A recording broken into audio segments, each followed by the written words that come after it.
I'm Rick O'Shea, the literary curator of the UCD Festival, and I'd like to welcome you to this, the second virtual edition of UCD Festival at Home for 2021. The UCD Festival is unique and award-winning, one where the global UCD community of students, alumni, future students, and also the wider general public join us for free online events. For the second year, we're not on campus, but instead where you are, bringing you all of the inspiring, engaging, and informative activities of the regular festival here for our digital and worldwide festival audience to enjoy. I'm particularly thrilled to be highlighting the series of UCD Festival at Home conversations. There are over 20 chats and discussions taking place, and with nearly 100 free, virtual, and engaging events also running across the weekend, there's something for everyone in the family to enjoy. You can stay up to date on the full UCD Festival at Home program at ucd.ie/festival. And don't forget, you can join the conversation through the chat function on YouTube or on Twitter using the hashtag UCD Festival. Do get involved. Thanks for joining us and enjoy the event.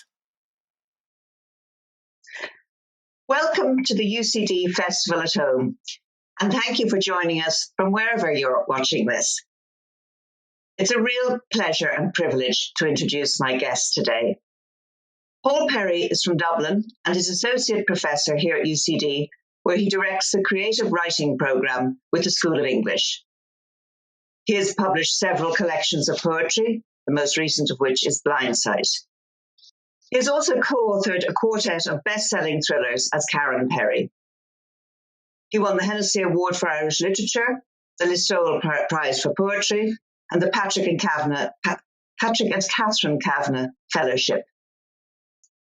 This month, New Ireland published his debut novel, The Garden, which has already been garlanded with powerful praise. The laureate for fiction, Sebastian Barry, observed that with an impressive atmosphere of Conradian disquiet, this is a vivid and exceptionally exciting novel. And from the outset, I should declare how much I personally loved it. It's dark, steamy, moving, and it captures with heady imagery the essence of Florida in all its alluring menace. And it also combines brilliantly two of my favorite genres, crime and poetry, which I like to think capture my dark or my light side. But it captures it in one compelling mix. And as Enright said, it's noir with a poet's touch. So, Paul, lovely to see you. Would you like to briefly describe its premise and then maybe read from it? The Garden is set in southern Florida, and it's based on an orchid farm that has undergone great trouble and experienced a hurricane. And to kind of survive the hurricane, the orchid keeper, Blanchard, wants to obtain the rare ghost orchid. But to do this, he needs to involve some less than legal procedures. And really, that's the premise. It's told from the point of view of an Irishman, a migrant worker called Swallow. So if you'd like, I'll read the opening to the novel. Yes, when I first saw Romeo, I thought, here comes trouble. I was outside the house smoking. The sun was setting over the farm, the light dusky. He walked without purpose up the long gravel driveway, a worn green canvas carryall slung over his back. He wore a pair of torn jeans and a white cotton shirt. He looked like he'd been walking a long time, as if he'd gotten lost or taken an unwanted detour. His boots were dusty, his face sun-beaten. Even in his youth, there was a lassitude about him, a sense as he approached of confusion and weary disdain. His voice surprised me. There was none of the urgency I was expecting. Instead, there was a pride, apathy, and a familiar Latin inflection. You're the boss? Not me, I said. I threw the butt of my cigarette to the ground and stubbed it out. I'm looking for the orchid keeper. He's resting, I said. He swung his bag from his back and put it between his feet. I'll wait, he said. He looked about him, took in the house, the barracks, orchard, greenhouses, lab, and sheds. He saw the workers bending to their business, cutting, sawing, hammering, the quiet hum of industrious activity all around. I'm Swallow, I said. He held out his hand. Romeo. He grinned, then shook my hand strongly and let it go. So this was Romeo. I'd been expecting something else. Blanchard had said he was bringing expertise to the garden, not a man on foot, looking as if his every belonging was in a bag by his feet, not someone so young. His youth, it smacked of inexperience, and that's not what we needed. After a time, I said, there's no sense in waiting here. I can show you your bunk. I pointed to the barracks where our casual labour slept. He considered what I'd said. Give you a chance to rest before Blanchard wakes. He looked unsure. Regardless, I walked towards the barracks. Eventually, he followed. He likes a siesta? Romeo asked dourly. The boss? He's in a blue funk, I replied. He looked behind him down the path he just trodden, the sun dropping farther, the sky spoiling. There was something regretful in his gaze, his eyes dark and downcast. Half a dozen of the workers passed us and bid us good evening. Romeo kept quiet and close. We went into the barracks, a harsh-sounding structure, but it wasn't. It was simply what we called it, a glorified shed. It had hot water, showers, a small kitchen, and a host of bunks. Granted, it had taken a hammering, but it was repaired now mostly, though it creaked and sang in the wind. I'd somehow got used to it. I showed the new man the spare bunk at the back, and he threw his bag onto the mattress. The other beds were covered with clothes, boots and sneakers lined each one beneath.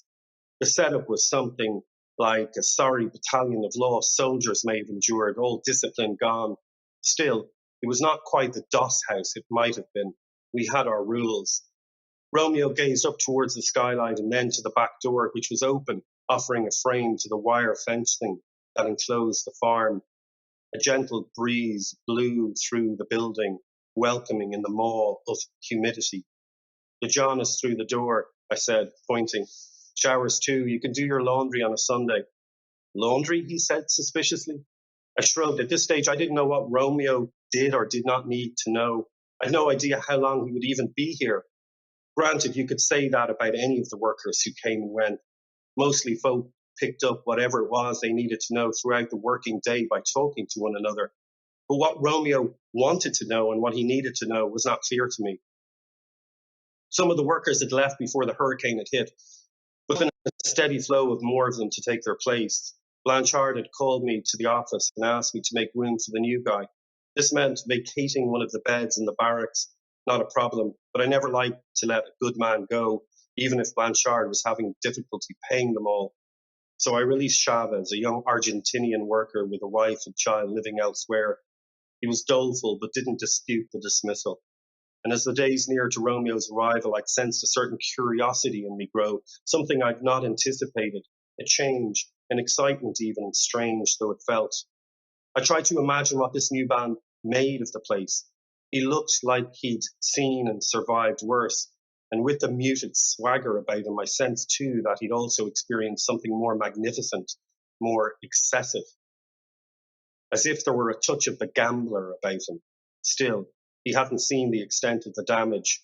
Show me around, he asked, eyeing his bag. It'll be safe, I said, as if to reassure him. I could have told him how, when their last was a dispute here, it had ended in blood, a pool of it not far from his bunk. I could have told him how the wrong party had cornered the man and how Blanchard and I had walked away while justice was meted out. The smell of bleach only served to remind us of the cost of committing a crime here in the garden, as Blanchard called the nursery and grounds around us, as if it had some Edenic quality to it. Maybe it had, once upon a time. I was very interested doing my research to hear of your personal experience. And indeed, you were at the University of Arizona, and then you indeed worked on an orchid farm. Yeah, I was actually at the University of Miami. So, after I graduated from Brown University, like many aspiring emerging writers, I wanted to study further the craft and technique of creative writing. There was a James Michener fellowship at the University of Miami. James Michener wrote these blockbusters Alaska, novels like that. And he earned a fortune. But what he did with this fortune was he gave it to creative writing programs in Texas, in Miami. And that afforded me 2 years studying a Master of Fine Arts with great writers like Gorin and John Balaban and Fred Degar. And Fred Degar is a really interesting writer, a Guyanese writer, also a project who was primarily a poet. But one of his poems into the novel The Longest Memory, a beautiful Whitbread-winning novel. And I suppose seeing him transition from writing poetry to penning fiction inspired me. So that I entered that writing program as a poet and I left as a fiction writer. And the year after I graduated, Lester Gorin said to me, is this great Korean vet, described by the New York Times as the greatest American novelist you've never heard of. And he said to me, he said, get as far away from college and university as you can. You need to go and live and experience some stuff if you want to write. And so, with my parchment, I didn't get very far from Coral Gables and the University of Miami, but I did go and work a bunch of menial jobs. And one of those jobs was on an orchid farm in South Florida. And so 25, 30 years later, it left me these memories, these images of the beautiful orchids, the palm trees, the sunshine.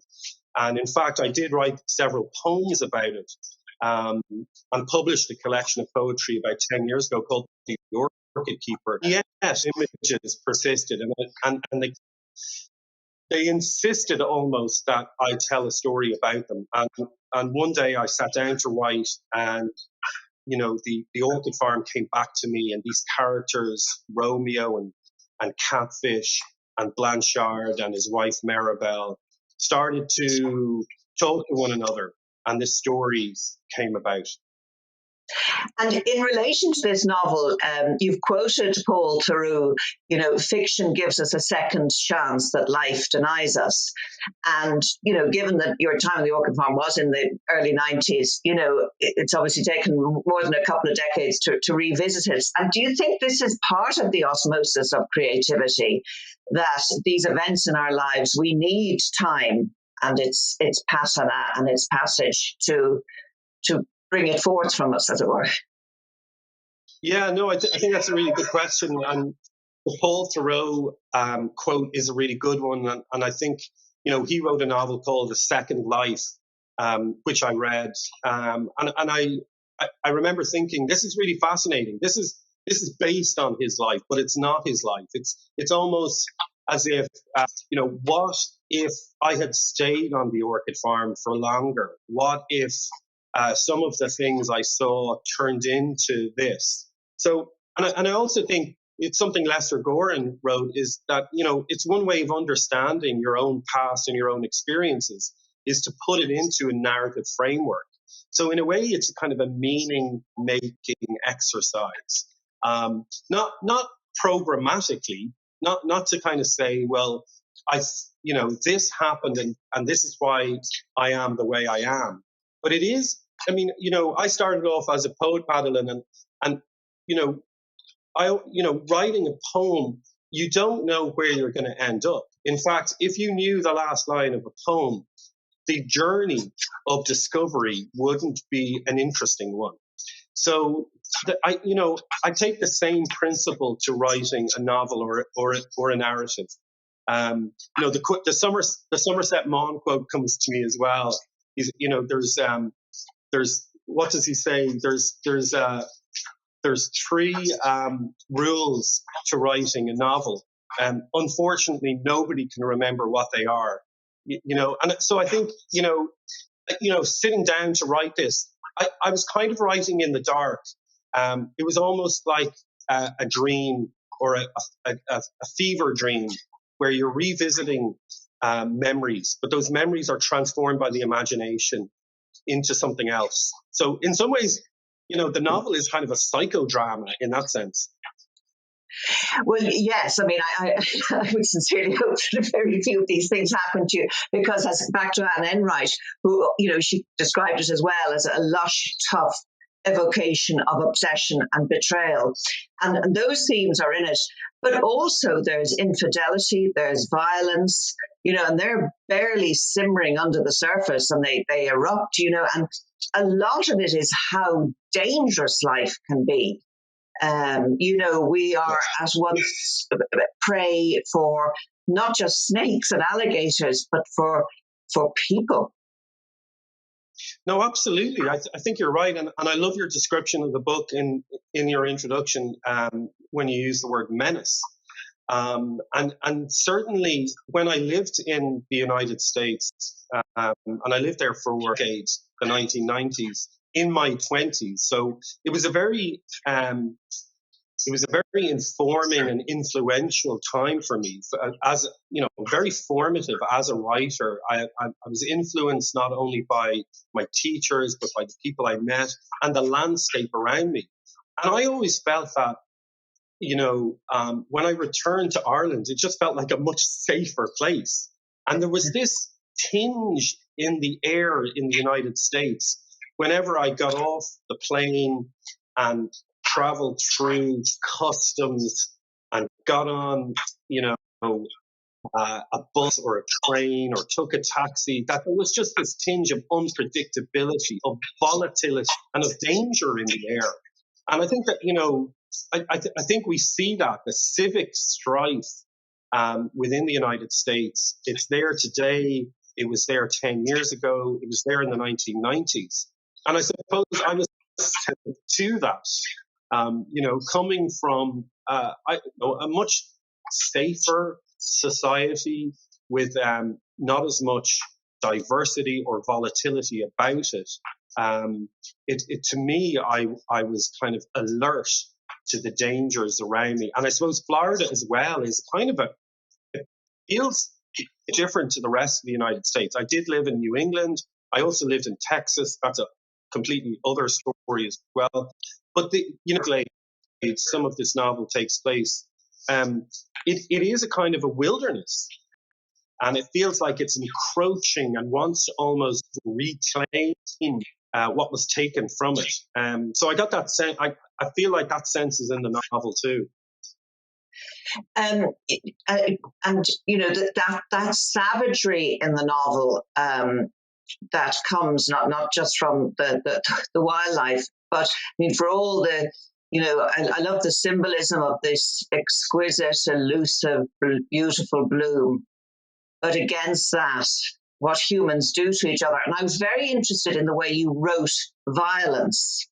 I mean, there's one particular scene, and no spoilers here, when Swallow talks about pacifying the enemy. It's not for the faint-hearted, that scene. And I really was interested.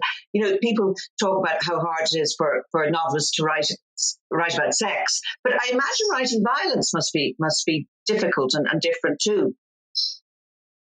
Yeah, I mean, it's incredibly uncomfortable. There are some violent episodes in this novel, and it's a very uncomfortable thing to write. But, if you look around you, like, there's so much violence in the world, and really, it's there every day.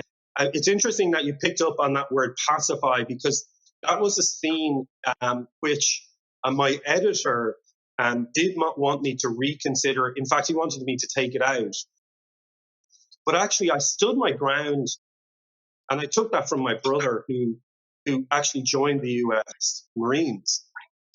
And he had an extraordinary experience in the Marines. But I remember once he came to visit me after he'd gone through boot camp, which is this 10 weeks of horrendous breaking you down, physical and mental torture, basically.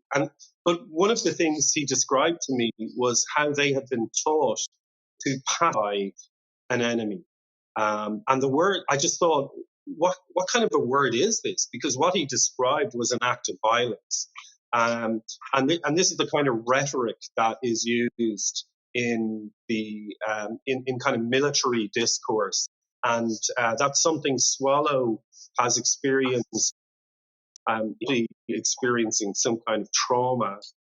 He has a memory of the Orchids in the Guatemalan Civil War, and so his memories have stayed with him. And Paul, that touches upon the whole criminal element that underpins the various crimes that take place in the garden. And the title of our talk today is The Novel in the Digital Age. And I think it's a really interesting idea, how to write crime pre-digital. If you think of a movie like, say, Scorsese's The Departed, it happens through mobile phones. The enemy is discovered, the text messages, etc. Yours took place without that. I mean, so much of what wouldn't have happened, people would have been alerted. Even I was thinking, they could have found the orchid with GPS. And to be honest, I didn't want to name or identify a certain year so that people could look at who the president was, what were the political parties, and so on, because there is this kind of mytho-poetic timelessness about the garden and about their search, this journey, a kind of a grail-like journey to find the ghost orchid. And it's interesting, Liz read this novel, having been a fan of Liz Nugent and having written in a similar genre when I co-authored novels as Karen Perry. She read the book, was full of praise, but said, Paul, this isn't a crime novel. This is more literary. There might be crimes that happen in it. And I was interested by that. So it doesn't follow the kind of the plot points of a crime novel per se, even though there are crimes that take place in the novel. And to your digital point, I think setting the novel before the kind of digital revolution was important to me, because I didn't want to get caught up with all of the technology. I mean, I think writers like Sally Rooney do it really well in her debut novel, Conversations with Friends, where those conversations to people of my generation take place in person and verbally. And in her novel, they're by text or they're by email or whatever else. And really, I just wanted to sidestep all of that. And I wanted a more traditional novel where it's about human relationships. And of course, human relationships have been changed radically by our digital engagement. But this novel is on the other side of that digital divide. And, so I was looking at novels like Molly McCluskey's When Light is Like Water, which it's such a beautiful novel. It's about an American who comes to Ireland in the 1980s. And there are bus stops and bus journeys and missed connections. And I just love that. It brought me back to my own memories of the 1980s. And I felt like, the 1990s to me, it was, we have an Irish person in America. So it's like a mirror image, and a companion piece, I think, in some ways, of Molly's novel. And it's definitely on the other side of that digital divide, yes. And also at a deeper level, and the digital side of things would have distracted from it. I mean, it's a deeply symbolic, and indeed you alluded to it, allegorical novel. I mean, Liz Nugent also said it's Beckettian in its themes and yet lavish in its description. This garden is far from Eden. And, clearly you're making a wider comment, I think, on our betrayal of nature and what we have done. I mean, thank you. I mean, that's something that I think came out of the novel as it being written. I think I started wanting to make a point about. And I think, yes, I mean, having come from a background of poetry, we're interested in images. We're interested in the echo of motifs. So maybe that's just something that is built into the kind of poetry writing DNA. And I did find, yes, you've got, when I was writing about this orchid farm, I wanted to call it something, and it became the garden. And yes, you have this fall from grace, but it's not Eden. And you have kind of characters that could be totemic in their kind of in their symbolic nature. But I also wanted to make them real people. One of the novels that I quote at the start of the Garden as an epigraph is Lawrence Jarrell's Justine, where he writes, "I feel as if heaven lay close upon the earth, and I between them both, breathing through the eye of a needle." And to me, that novel, one of his quartets, it's so rich in language. There's a very simple plot, and he really gives primacy to language over story. And I'm interested in, how you can write a novel differently. It doesn't have to be a genre. I wanted the language to be rich and evocative, and I wanted there to be a really exciting story as well. And that brings me to my next point, which is that all the different genre you write. You referred to, poetry, and that's an image. And, you've written, your last book actually was a children's book, The Cyclops with Two Eyes. Then there's a whole business of co-authoring, which you did with Karen Gillies. How different then this, a standalone novel, a dramatic one, what's that, creating that narrative arc? What is that? How does that differ from your other work? Well, yeah, I suppose, my career as a writer hasn't necessarily been plotted, but in some ways the Karen Perry work was, almost happened by accident. But I think I was always going to write a novel. It's just the right time. When is the right time to write the novel? And, I've got 3 children, so I wanted to write a story for them, and that grew out of the stories I told them at bedtime. And I'd finished with the Karen Perry work. I'd written a new and selected poems. So I felt like I was at a new age in my writing career. And I think as writer, and so it was time for me to write my own novel and to look back at my own life as I approached the age of 50. It's kind of a reflective time. You're kind of like, how did I get here? There is a really weird scene in the novel, and there's a song reference by Talking Heads. We're on the road to nowhere, and lots of things about how did I get to where I am, and this novel does that. It's a point in time for me to kind of look back and reflect. But also, I learned a tremendous amount. So everything, I suppose, came together into this novel. I also wanted to write a short novel. The Karen Perry genre, the thriller genre, it's in your contracts that you write a 90,000 word novel. And this novel is 60,000 words. You can still embed a 3-act structure within that. But it means that there's nothing superfluous. I didn't want anything extraneous to the story. I wanted it to be succinct, exciting, brilliant.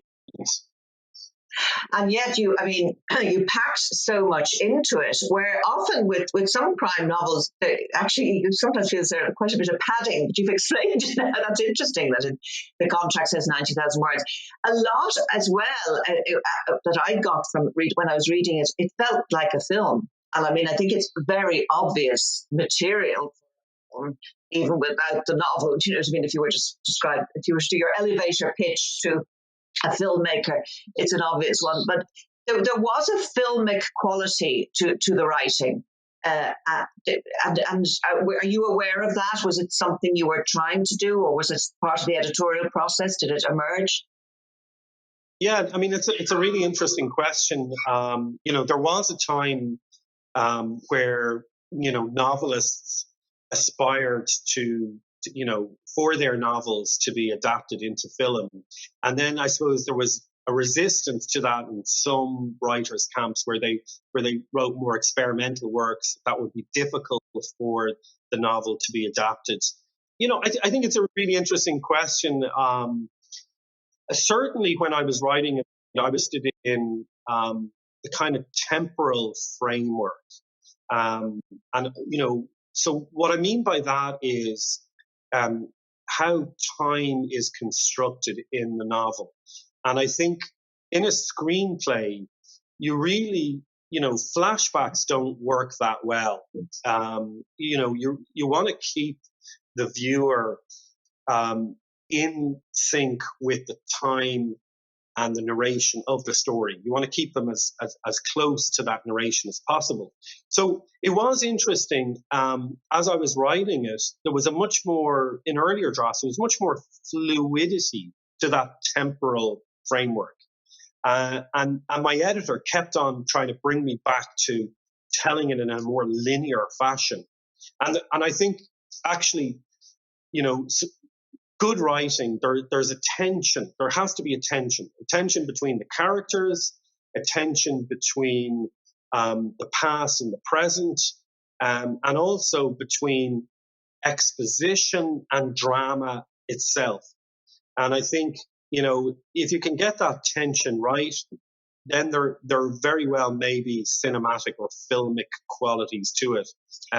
So yes, there will be a screenplay written of this. There's some film interest, and I think I take that as a compliment that that you can visualize it. And have you done that fun thing? I certainly had a bit of fun casting it in my head. Actually, no, I haven't, but I will now that you've said it. Well, I think Brian Cox for Blanchard, definitely. Oh, really? Oh, brilliant. Yeah. No. Isn't he the Succession? Have you seen Succession? He's the father figure. It's very much, and very that's good. actually, and all those very interesting men, in it, Swallow, Romeo, Blanchard, Harper. And I was interested in the notion about writing about these male friendships, rivalries, the sexual tensions, the undercurrent of all these men cooped up together under this harsh Florida sun. Can you talk a bit about that process? Yeah, well, I mean, I'm interested, in, masculinity, if you like, and how men relate to one another and how they get on. Men have a different language with one another, and they, when they're left to their own devices, how do they relate to one another? And when they've been through the military, I am interested in that theme. Interested also in how men relate to women, how they compete for women's attention. It's all kind of bubbling in this novel. So I think it's kind of it's fruitful territory for any writer. Yeah. And yes, the women equally are not ciphers. I mean, they are as messy. Maribel and Lula, they're as messy and complex and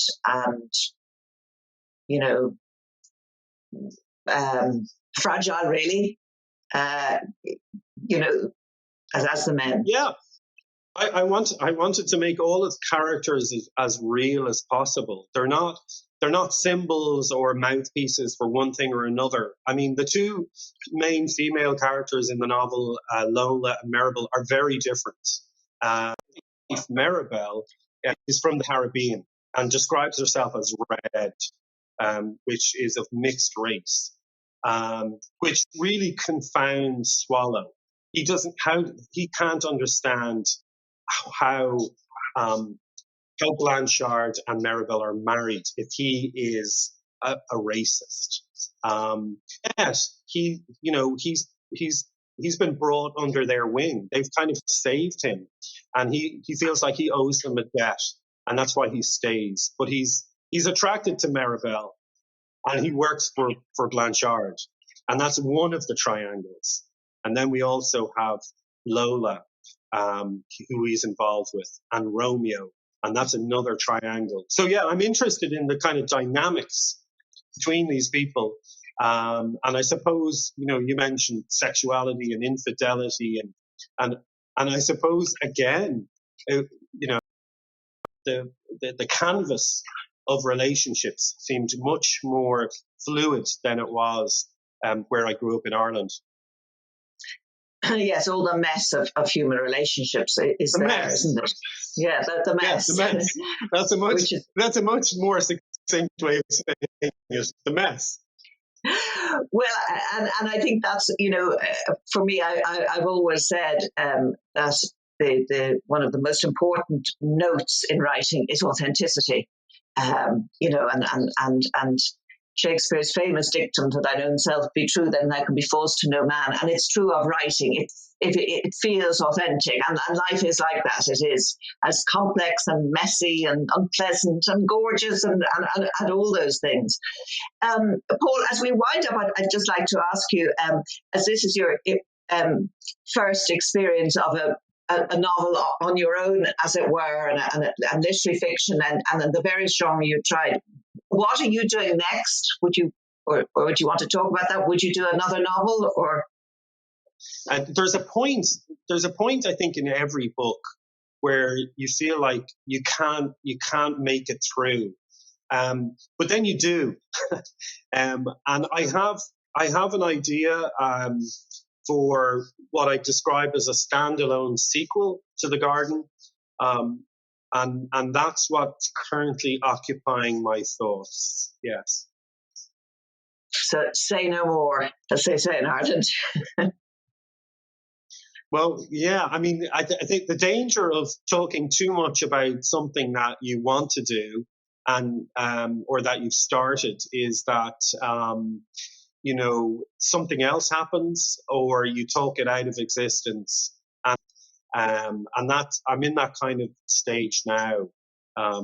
So yes, I think I would like to write another novel, and watch this space.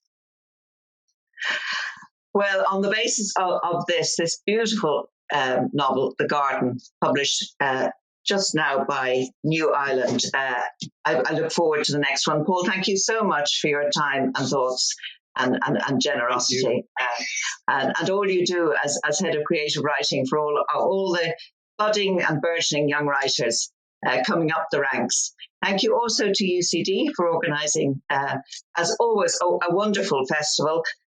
For all of you from wherever you're watching, thank you for joining us. Please visit UCD website, ucd.ie/festival, for details of all the other really exciting and interesting events that are going on. Thank you.